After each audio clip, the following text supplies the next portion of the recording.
Assalamualaikum warahmatullahi wabarakatuh. Bismillah, alhamdulillah, wassalatu wassalamu ala rasulillah wa ala alihi wa sahbihi wa man walah, amma ba'du. Sahabat MLQ Channel yang saya hormati dan semoga senantiasa Allah muliakan. Selamat berjumpa kembali dengan kami pada program dakwah seputar Pondok Pesantren At-Taubah Lapas Kelas 2B Cianjur. Kali ini kita akan telusuri seorang mu'alaf yang juga mendapatkan bimbingan dari ustadz dan ustadzah dari Pondok Pesantren At-Taubah Lapas Cianjur. Hanya beliau tidak termasuk santri yang dibina di dalam Lapas Cianjur karena beliau bukan orang yang mendapatkan musibah di sekitar itu. Baik, untuk itu kita temui siapa dia? Dia adalah Ibu Lydia. Mari kita ikuti bersama.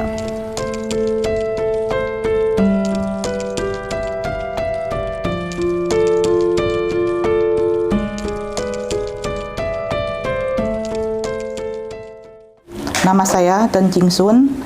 Usia saya 46 tahun. Saya lahir di Sukabumi dari kedua orang tua saya yang berketurunan Tionghoa yang kental agama Buddha. Kehidupan kecil saya, masa kecil saya bahagia, dan kehidupan bertangga dengan lingkungan di sekitar rumah yang berbeda agama sudah biasa, dan kita saling menghargai. Dan pada waktu saya sekolah di SMA, berpindah keyakinan secara Kristen Katolik karena di sekolah tersebut diajarkan secara agama itu. Oke. Bu Lydia, dalam pandangan Ibu tentang Islam selama atau semasa Ibu memeluk agama di luar Islam, itu bagaimana? Pandangan saya tentang Islam biasa aja, maksudnya kan kalau ada yang berbeda agama itu suka fanatik gitu ya. Oh, jangan berteman sama yang Islam gitu. Tapi kenyataannya saya waktu sekolah malah kebanyakan temen yang beragama Islam. Jadi masing-masing aja gitu, masing-masing saling menghargai kayak gitulah saat gitu. Gitu. Tapi di pikiran saya tuh nggak ada kepikiran sama sekali untuk memeluk agama Islam gitu, nggak ada di kalau misalnya waktu dulu itu nggak ada sama sekali. Pernah nggak ketika masih memeluk agama di luar Islam, kepikiran bahwa Islam itu dikesankan seperti yang menakutkan? Pernah nggak dalam pemikiran ada terlintas seperti itu? Ya pernah sih, yang waktu teroris yang datang ke Indonesia itu kan saya pikir itu yang agama Islam yang ternyata bukan, kan itu mah hanya oknum-oknumnya aja gitu. Terus yang waktu tahun 98 yang pembantaian terhadap etnis Tionghoa, penjarahan, pemerkosaan terhadap gadis-gadis Tionghoa seperti itu. Saya pikir itu yang beragama Muslim yang melakukan, ternyata itu hanya oknum saja mengatasnamakan Muslim. Ya, karena memang di dalam Islam ya hal-hal seperti itu justru yang dilarang. Jadi bagaimana Islam harus melindungi jiwa manusia, jangankan sesama manusia, binatang saja, baik anjing sekalipun itu harus disayangi, dipelihara dengan baik, dikasih makan dengan baik. Nah itu. Nah Bu, apa yang mendorong Ibu sehingga tertarik untuk memeluk agama Islam? Nah, pada waktu itu, waktu saya single parent, saya bekerja di suatu perusahaan. Kebetulan saya sebagai adminnya. Ada rekanan bos gitu, datang suka rekanan bos. Seorang laki-laki Muslim, dan laki-laki itu tertarik kepada saya. Dan beliau mendekati saya gitu. Lalu dia mengajak saya menikah. Di situ saya langsung tolak. Mana mungkin saya menikah dengan Bapak karena kita berbeda agama. Beliau menjawab, nggak ada yang nggak mungkin, katanya. Nggak ada yang nggak mungkin. Udah, saya cuman jalanin, saya pikir jalanin aja ya, jalanin aja gimana nanti aja jalanin. Dan laki-laki itu terus mendekati saya, memberi keyakinan bahwa agama Islam itu memberi pandangan gitu, agama Islam itu baik, yang agama Islam itu yang paling benar kayak gitu. Terus udah gitu tetap saya enggak gitu, tetap enggak gitu, sampai di lingkungan kerja saya pada tahu saya dideketin sama seorang agama Muslim, dan di tempat kerja saya tuh kebetulan Muslim semua gitu. Terus mereka langsung ngasih masukan-masukan, Ci, Islam tuh gini banyak, pokoknya masukan-masukan yang baik-baik, yang enak-enak didengar lah gitu pokoknya gitu. Dan memang kenyataan seperti itu gitu. Alhamdulillah. Terus udah gitu satu malam saya tuh nggak bisa tidur. Jadi beliau tuh nanyain terus setiap ketemu sama saya, gimana udah dipikirin belum? Udah dipikirin belum? Maksudnya ajakan menikah kepada saya gitunya. Dan dengan syarat saya harus masuk Islam gitu. Belum. Sampai beliau ngasih buku ke saya. Ngasih buku, berapa buku, kayaknya 3 buku gitu. Nggak saya baca sama sekali buku itu. Saya nggak tertarik Islam. Pokoknya saya nggak tertarik aja gitu. Terus udah gitu, sampai akhirnya malam saya berpikir, ada yang ngajak nikah untuk kehidupan saya lebih baik. Saya mau begini aja gitu. Apa nikah aja ya sama beliau gitu.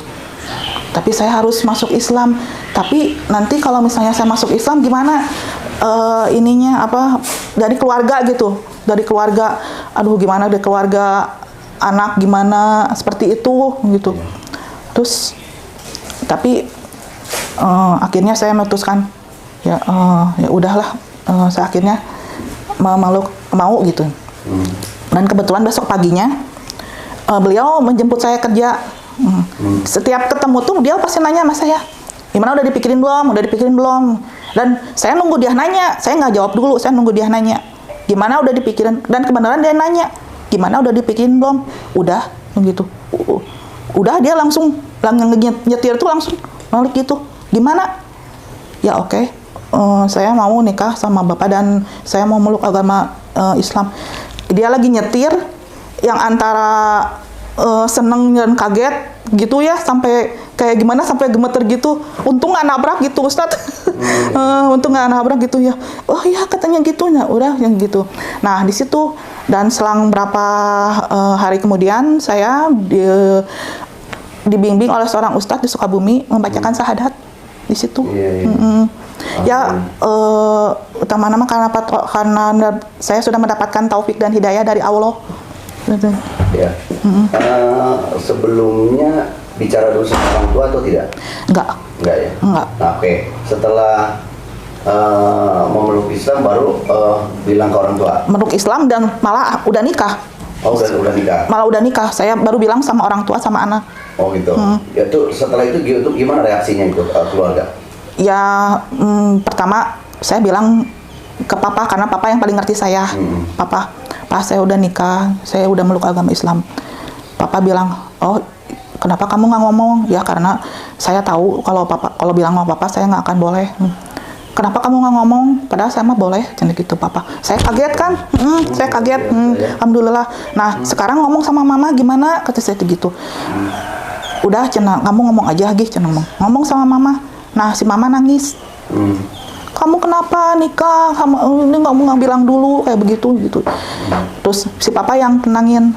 Udah katanya gitu, udah harusnya kayak begitu anak kamu katanya gitu. Udah terimain aja gitu.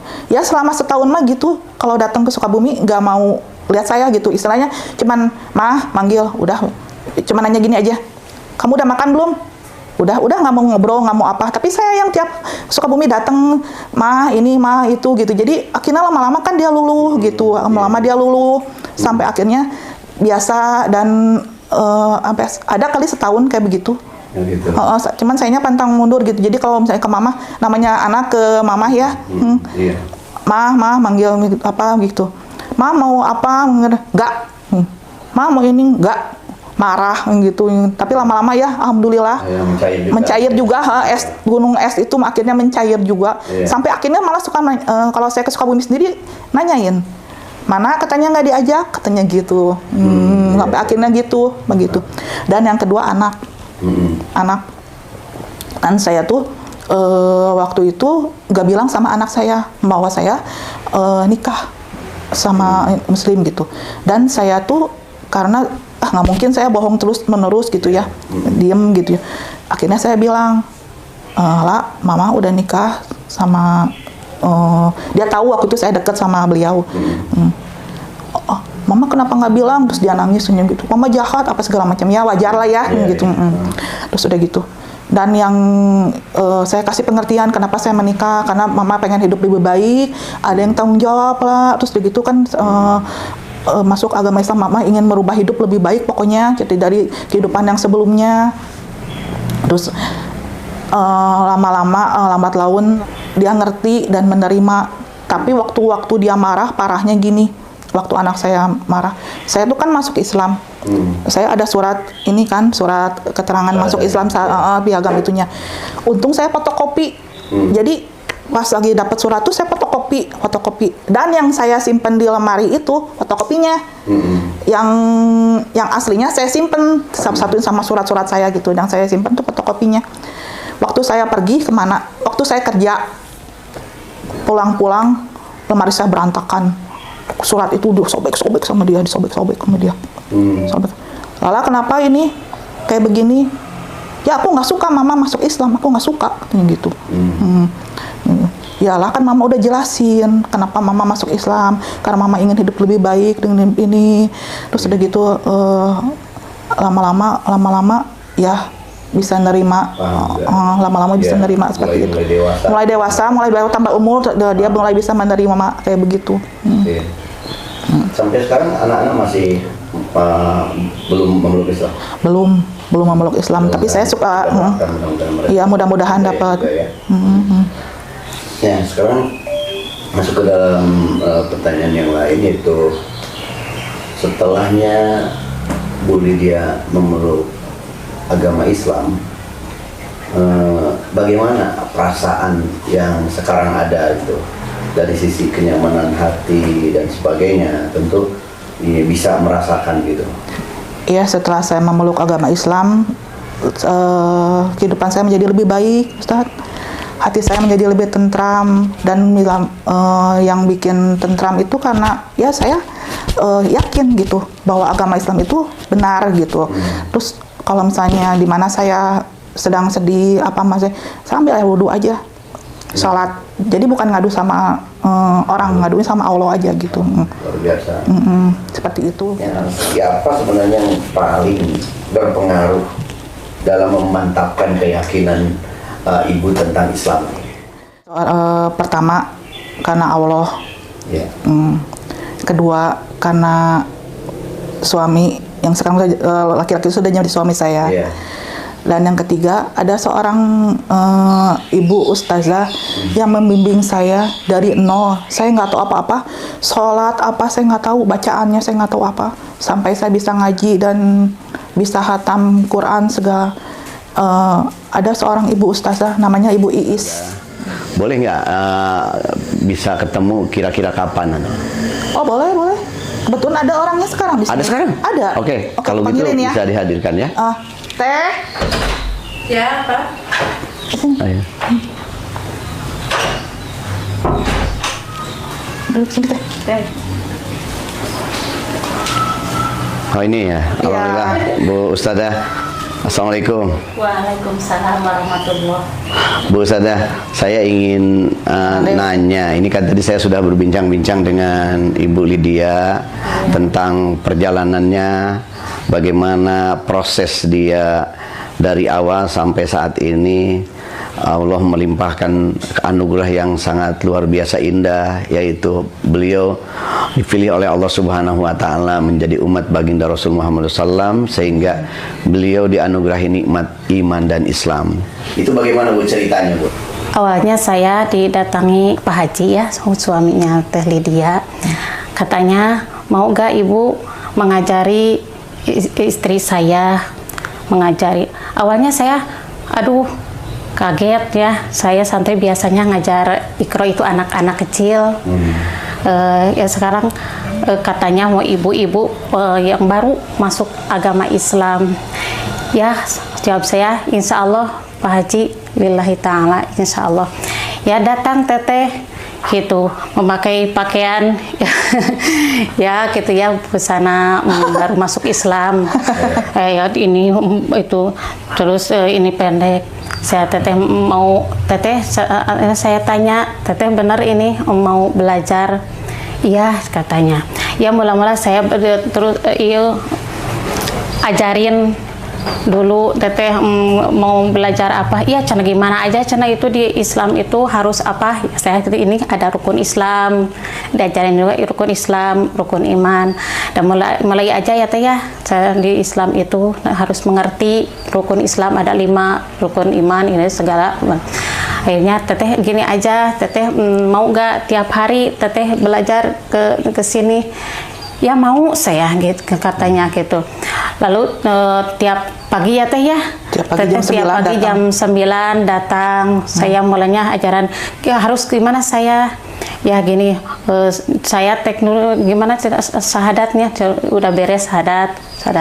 Lalu saya ajarin wudhu, lalu diajarin sholat, praktek gitu, praktek langsung niat aku sholat gitu lah segala sama.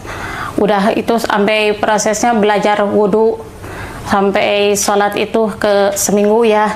Lalu dia mengerti langsung tiap sholatnya yang mulai itu sholat duhur. Mulai dia sholat duhur berjamaah saya gini ya sudah bisa sholat duhur langsung diajarin ini belajar bacaan Iqra dari Iqra 1 sampai Iqra 6. Udah beres Iqra 6 sampai itu Al-Quran juga sampai setahun, hampir 2 tahun ya teh, kedua tahunnya dia bisa gitu khatam Al-Quran. Alhamdulillah selama 2 tahun kedua hampir ya 2 tahun gitu teteh udah khatam Al-Quran. Saya tiap baru mulai membaca Al-Quran, teteh saya ini ya di sini aja pakai ini jilbab waktu membaca Al-Quran ya katanya gitu.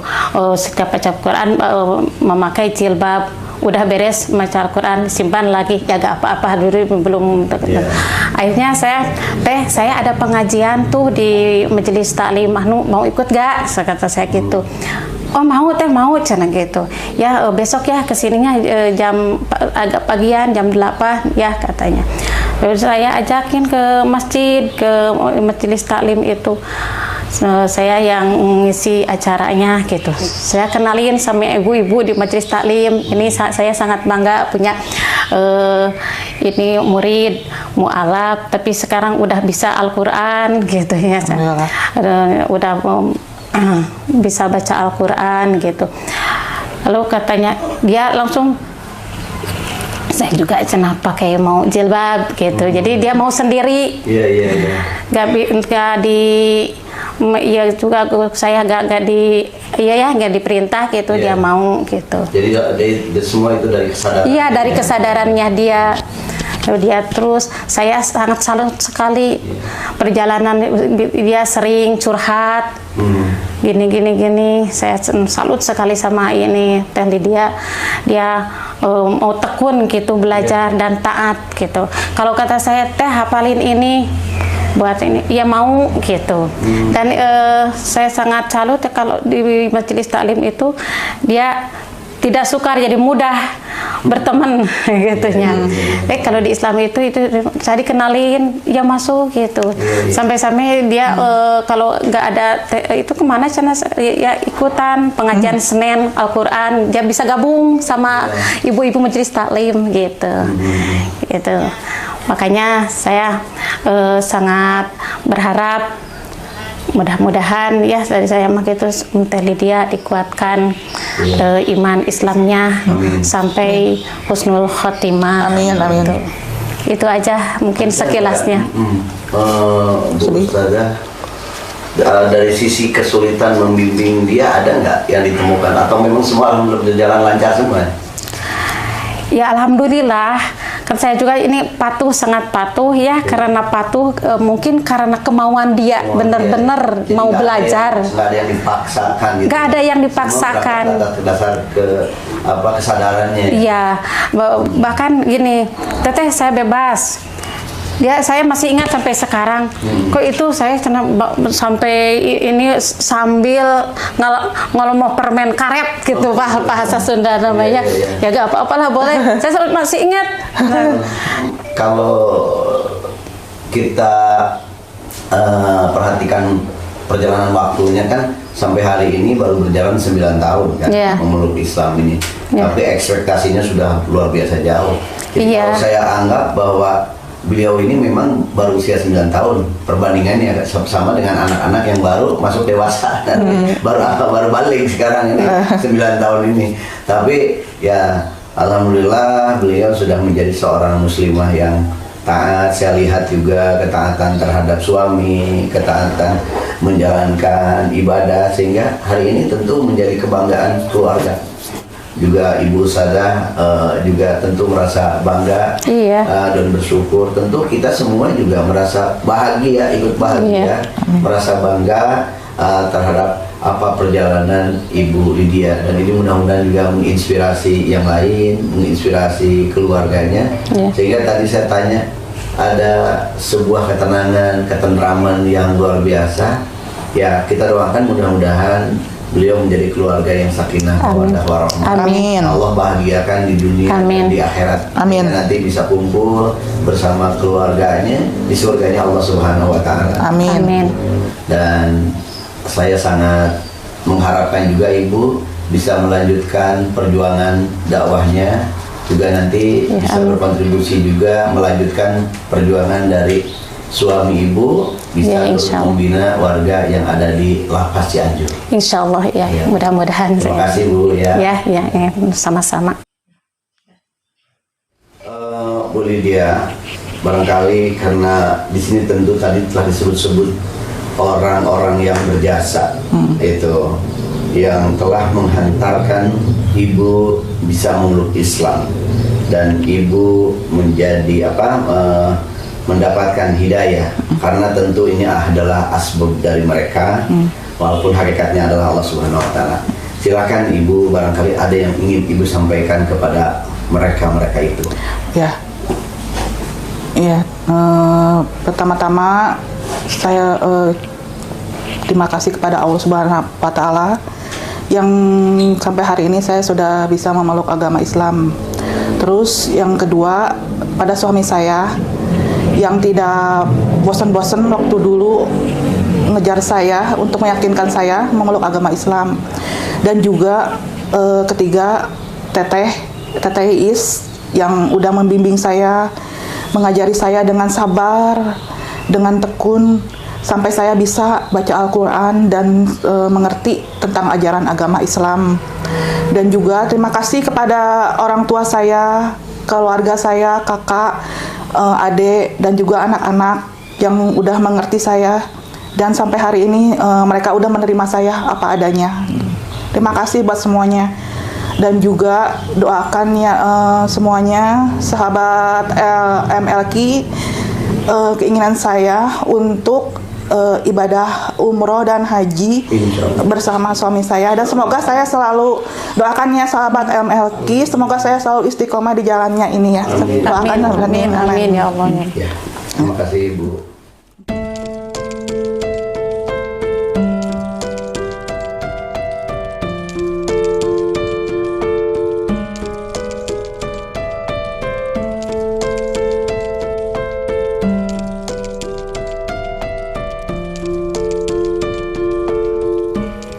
Sahabat MLQ yang saya hormati dan Allah muliakan, semoga sahabat-sahabatku bisa terus eksis mengikuti video-video selanjutnya, dan jangan lupa subscribe, like, komen, dan share.